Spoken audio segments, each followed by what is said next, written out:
Hello and welcome back to our channel the law hack. हमारी local self government series जो चल रही है उसका आज थर्ड टॉपिक है। पहले हमने दो इम्पोर्टेंट टॉपिक कवर कर लिए हैं। आज हम थर्ड टॉपिक देखेंगे जो कि क्या है, the 73rd and 74th constitutional amendment. ये एक बहुत इम्पोर्टेंट अमेंडमेंट है जो कि हर एग्जाम में पूछा ही जाता है।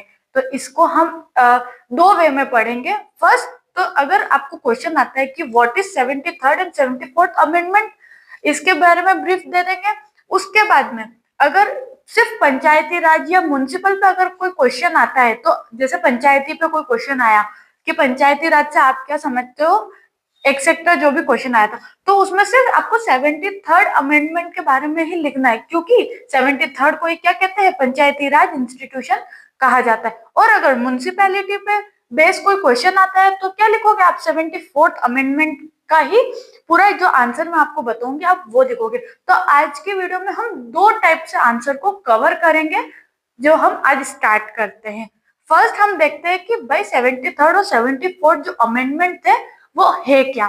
तो देखो, जो मैंने फर्स्ट हिस्ट्री की वीडियो बनाई है, हिस्ट्री में मैंने पूरा डिटेल में हिस्ट्री बताई है कि स्टार्टिंग से एंडिंग भाई लोकल सेल्फ गवर्नमेंट का डेवलपमेंट वगैरह कैसे हुआ। उसमें हमने कमिटीज भी पढ़ी थी। तो वो जो कमिटीज थी उसमें से एक कमिटी थी, कौन सी, LM सिंघवी कमिटी, जिसने सजेशन दिया था कि जो लोकल सेल्फ गवर्नमेंट है उसको कॉन्स्टिट्यूशनल वैलिडिटी मिलनी चाहिए। उसी के सजेशन के रहते हमारी जो उस टाइम की कॉन्स्टिट्यूशन जब बन रहा था तब क्या किया गया, अमेंडमेंट किया गया था उसमें कि भाई अमेंडमेंट करो और जो पंचायत है और जो अर्बन एरिया की जो भी प्रॉब्लम्स है लोकल सेल्फ गवर्नमेंट को क्या करो, वहां पे स्टेब्लिश करो। तो लोकल सेल्फ गवर्नमेंट को स्टेब्लिश करने के लिए ये अमेंडमेंट्स हुए थे। ये जो अमेंडमेंट थे ये 1992 में पार्लियामेंट में पास हुआ था, इसको लेकर कि भाई पंचायत होनी चाहिए, नगर निगम वगैरह होनी चाहिए। तो इसका क्या हुआ, बिल पास हुआ पार्लियामेंट में। कब हुआ, 1992 में हुआ। अब ये इन्फोर्स में कब आया था, तो इन्फोर्स में ये आया था 1993 में। अब ये अमेंडमेंट में दो चीजें कही थी, एक 73rd अमेंड हुआ था और एक 74th अमेंड हुआ था। 73rd में किसकी बात करता है, रूरल एरिया की बात करता है, जिसे पंचायती राज इंस्टीट्यूशन भी कहा जाता है। ये हमारी कॉन्स्टिट्यूशन में आर्टिकल 243 से लेकर 243 ओ तक दिया गया है। सेकेंड हम बात करते हैं 74th अमेंडमेंट की, तो ये अर्बन एरिया की लिए बात करता है, जो कि किसकी बात करता है, नगर पालिका की बात करता है। ये कहाँ दे रखा है, तो हमारे कॉन्स्टिट्यूशन में आर्टिकल 243 से लेकर 243 तक बताया गया है। अब ये जो अमेंडमेंट है, अब ये अमेंडमेंट तो भाई 1993 में इन्फोर्स में, उससे पहले क्या था, तो उससे पहले ये जो था वो जो स्टेट गवर्नमेंट थी उसका सब्जेक्ट मैटर था कि स्टेट गवर्नमेंट चाहे तो बनाए, चाहे न चाहे तो न बनाए। लेकिन जब ये अमेंडमेंट हुआ उसके बाद क्या होगा, ये कंपलसरी हो गया कि हर पंचायत मतलब पंचायत होनी ही चाहिए, और अगर अर्बन एरिया तो वहां पे नगर पालिका नगर निगम होनी ही चाहिए। ये अमेंडमेंट का ये इफेक्ट हुआ। अब हम देखेंगे 73rd अमेंडमेंट, जो कि क्या बात करता है, पंचायत की बात करता है। ये हुआ था कि जब ये 73rd अमेंडमेंट हुआ था तो क्या हुआ था, जो कॉन्स्टिट्यूशन का पार्ट 9 है उसमें अमेंड किया गया था और पंचायती राज को अमेंड किया गया था। इसके साइलेंट फीचर्स क्या है कि भाई फर्स्ट तो कि जो पंचायत होती है वहां पे क्या होती है, ग्राम सभा होती है। ये पूरा एक स्ट्रक्चर है जो मैं आपको आगे समझाऊंगी। सेकंड हम देखते हैं 3 टायर सिस्टम, इसे अडॉप्ट किया गया। 3 टायर सिस्टम किसका सजेशन था, बलवंत राय मेहता कमेटी का सजेशन था। अगर आपने प्रीवियस वीडियो में ये नहीं समझा है तो आप पहले वो समझ ले, वहां पे मैंने डिटेल में 3 टायर सिस्टम को समझाया है। थर्ड क्या होता है कि जो पंचायत से जहाँ पे पंचायत स्टेब्लिश करेंगे वहां पे क्या होंगे, इलेक्शन होंगे, और ये इलेक्शन कौन करवाएगा, स्टेट इलेक्शन कमीशन करवाएगी।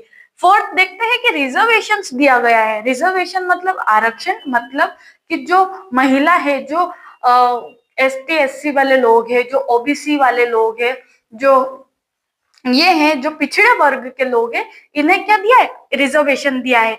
तो महिलाओं को कितना दिया है, 1/3 दिया है रिजर्वेशन। बाकी ये जो ST SC है, जो OBC है, इन सबको अलग अलग जगह पे अलग अलग परसेंट से दिया गया है।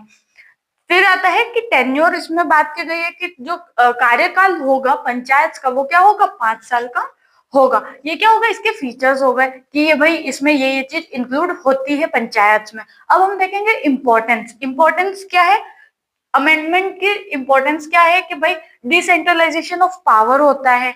Second, empowerment of rural area होता है।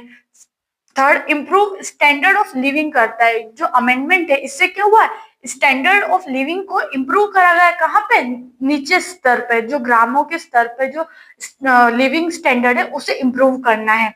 फोर्थ बोलता है कि वुमेन का एम्पावरमेंट। अब यहाँ पे जो वुमेन की बात हो रही है वो कहाँ की हो रही है, जो ग्राम में जो वुमेन्स होती है उनको एम्पावरमेंट की बात कर रहे हैं। फिफ्थ ये बोलता है कि जो basic structure of local self government है। अब बेसिक स्ट्रक्चर में क्या आएंगे, जो गांव आएंगे, ग्राम सभा आएगी, ग्राम पंचायत आएगी, उनको क्या है, उनका स्ट्रक्चर क्या है, उनको इम्प्रूव करना है।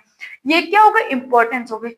अब ये जो चीजें ये आप कौन से वाले क्वेश्चन में ऐड करो, क्योंकि जहां पे सिर्फ आपको 73rd अमेंडमेंट से रिलेटेड अगर कोई क्वेश्चन पूछा है तो ये सारी चीजें आप उसमें लिखोगे। अब हम देखेंगे 73rd अमेंडमेंट में जो पंचायत की बात करी है उसके फंक्शंस क्या क्या है। तो फंक्शन इंपॉर्टेंस से रिलेटेड है, जो इंपॉर्टेंस है वही फंक्शन है। फर्स्ट आता है कि डायरेक्ट इलेक्शन करवाते हैं। सेकंड, रिजर्वेशन प्रोवाइड करवाते हैं कि जो कहाँ पे कितना रिजर्वेशन देना है ये सब कौन देखता है, पंचायत ये सब देखती है। फिर आता है स्टेट फाइनेंस कमीशन है, उसको स्टैब्लिश करता है। ठीक है। फिर आता है कि डेवलपमेंट ऑफ पंचायत देखता है, empowerment of level, improvement of level of local areas, मतलब लोकल एरियाज का क्या है, इम्प्रूवमेंट देखता है। ये इसके बेसिक फंक्शन हो गए जो होते हैं पंचायत में। अब हम देखेंगे पंचायत से रिलेटेड जो आर्टिकल्स है, आर्टिकल 243 से लेकर 243 ओ तक, वो क्या बात करते हैं। यहाँ पे मैंने ब्रीफ में समझाया है। इफ अगर आपको डिटेल वीडियो चाहिए इन आर्टिकल्स को समझने की तो मुझे कमेंट करके बताए, तो मैं एक नई वीडियो लेके आऊंगी जिसमें मैंने ये सारे जो आर्टिकल्स है इसको मैं डिटेल में उस वीडियो में समझाऊंगी। यहाँ पे मैंने बस बताया है कि कौन से आर्टिकल में क्या बात कही गई है। फर्स्ट देखते हैं आर्टिकल 243, इसमें डेफिनेशंस दी है पंचायत की। सेकंड, 243 ए में बोला है कि ग्राम सभा क्या होता है, कॉन्स्टिट्यूशन ऑफ ग्राम सभा बताया है। उसके बाद में 243 बी में कॉन्स्टिट्यूशन ऑफ पंचायत बताया है। 243 सी में कंपोजिशन ऑफ पंचायत बताया है।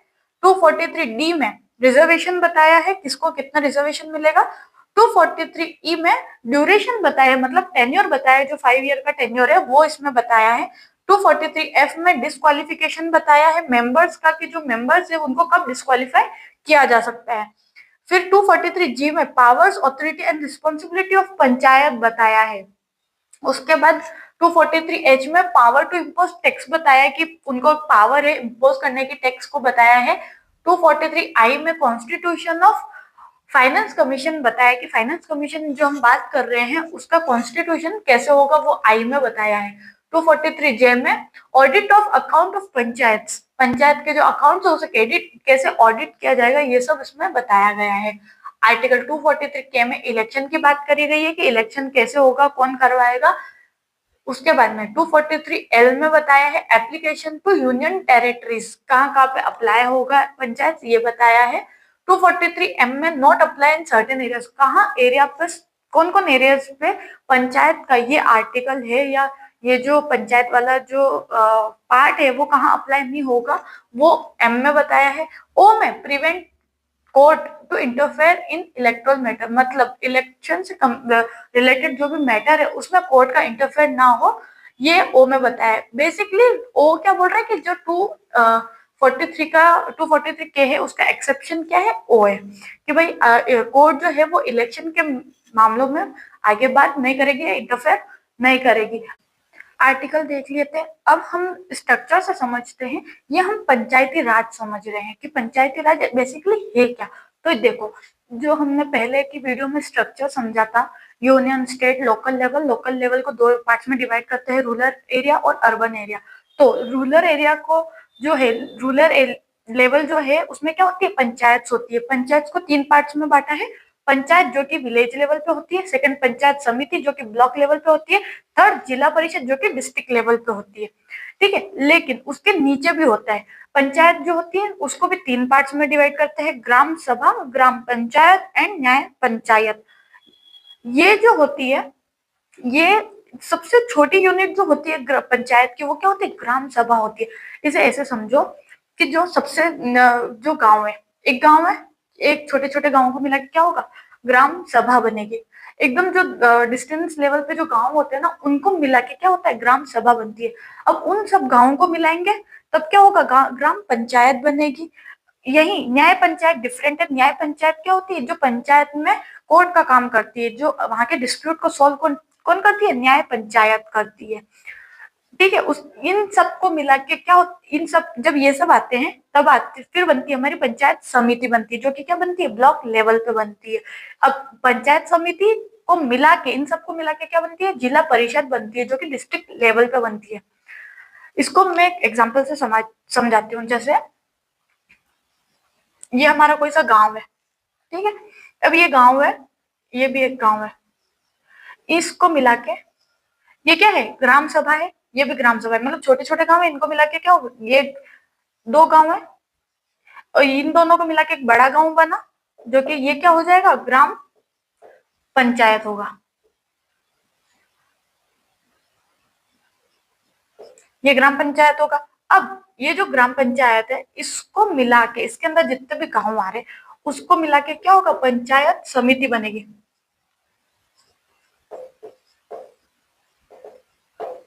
ठीक है।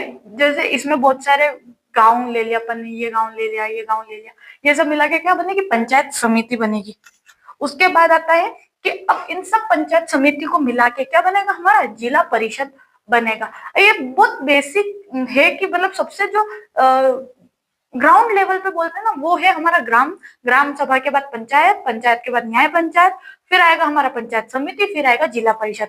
अब इनका पर्पस और इनका फंक्शन क्या है? जैसा यूनियन और स्टेट में होता है, सेम यही चीज हमारी लोकल से लोकल एरिया तक जारी है, मतलब गांव तक भी ये चीज लेके जा रहे हैं। तो इनका फंक्शन और पर्पस क्या होगा? कि भाई ये क्या करते हैं? डिस्कस, एनुअल रिपोर्ट डिस्कस करते हैं, वहां का डेवलपमेंट देखते हैं, वहां के मेंबर्स को इलेक्ट करते हैं, वहां पे एजुकेशन सिस्टम देखते हैं, और बेसिक नीड, जो बेसिक नीड है वहां के एरिया की, वो फुलफिल करते हैं। ये सब काम कौन करता है? ये पंचायत सिस्टम जो बनाया है हमारे इंडिया में, वो करता है। ये आप समझ लो, जैसा यूनियन में होता है, जैसा स्टेट में होता है, वैसे ही ये लोकल एरियाज में होता है, और लोकल एरियाज में भी सेम चीजें प्रोवाइड की जाती है प्रत्येक व्यक्ति के लिए। तो ये होता है। अब इसमें ना इलेक्शंस भी होते हैं, रिजर्वेशन भी मिलते हैं, सब डिफरेंट लेवल जो है, ये सब लेवल्स अलग अलग है। इन सब लेवल्स में डिफरेंट डिफरेंट रिजर्वेशन होते हैं, मेंबर्स को इलेक्ट करते हैं, अलग अलग अथॉरिटी होती है, ऑफिसर्स होते हैं यहाँ पे। तो ये सब, अगर आपको वो भी जानना है कि ग्राम पंचायत में कौन ऑफिसर होता है, या कौन वहां पे इलेक्ट किया जाता है, उसे क्या बोलते हैं, वो सब अगर जानना है तो आपको कमेंट करना पड़ेगा। उसकी भी एक डिटेल वीडियो में बना के आपको प्रोवाइड करवा दूंगी। और डिटेल वीडियो के लिए हमें फॉलो करें।